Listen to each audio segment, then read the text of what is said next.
hours before the World Cup opening. New Zealand police say shooter had a history of family violence, adding there is no reason that the World Cup opening match shouldn't go ahead. I'm Tyrone Bowman. This is Tyrone Bowman Tonight. According to The Guardian, 2 people died and 6 people were injured after a shooting in Auckland City Centre. Hours before the Women's World Cup is due to kick off in the city, New Zealand Prime Minister Chris Hipkins said the gunman was also dead and there was no national security risk or rise in the national threat level. He confirmed that the World Cup would proceed as planned. The incident began on Thursday at a building site on Queens Street, Auckland's main thoroughfare, about 7:20 a.m. When locals reported hearing gunfire, police said the shooter, armed with a pump-action shotgun, moved through the building site and, after reading the upper levels, quote, contained himself within the elevator shaft. Further shots were fired from the male and he was located deceased a short time later, police said.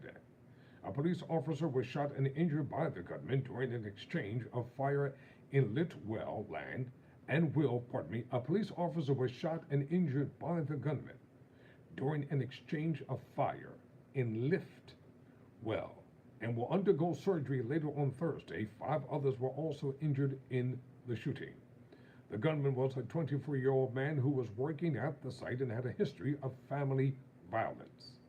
He was the subject of a home detention order but had an exemption to work at the site.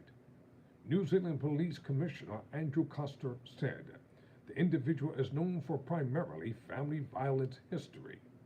He said, adding that there were indications of mental health history, but that there was no evidence he was of high lethal risk, and that his previous offenses did not suggest he posed this kind of threat. He did not have a firearms license.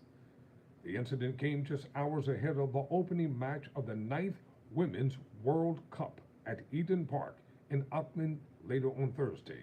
The city has welcomed thousands of international players and tourists for the event, which is being co-hosted by Australia and New Zealand.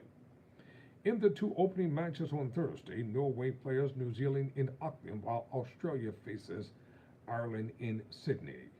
Hipkins said he had spoken to FIFA organizers and the tournament would proceed as planned. Police assured the public that there was no ongoing risk and there's no reason that the tournament should not proceed. Several streets in Auckland were cordoned off, all family ferry services into the city canceled, while buses running through some areas of the city were detoured. The shooting took place near the Norwegian Team Hotel in downtown Auckland, and several players took to social media to report they were safe. Italy's team training was delayed as players could not get out of their hotel, while the U.S. team said all its players and staff were accounted for and safe. The FIFA Fan Festival is nearby, with former Knees international Mia Jackson telling the Knees Herald she was nearby. It's pretty scary actually, so they pushed us to the back of the crowd where we are, and we're just trying to keep sane, she said. There's lots of security and lots of uncertainty. Australian Prime Minister Anthony Albanese, who is to visit Wellington next week, offered condolences to Mr. Hipkins. I've been in contact with Chris in the morning about that, and that is very sad indeed to see another dreadful shooting with fatalities here in New Zealand, he said. Auckland Mayor Wayne Brown told TVNZ the attack was dreadful. It couldn't have come at a worse time, given the world has its eyes on us now with the FIFA soccer thing, he said. Gun violence is rare in New Zealand, which tightened its gun laws after a gunman killed 51 Muslim worshippers in Christchurch in 2019. In the country's worst peacetime mass shooting, the government has banned all military-style semi-automatics and other deadly guns. America needs to learn how to do the same. I'm Tyrone Bowman. Never surrender, never quit.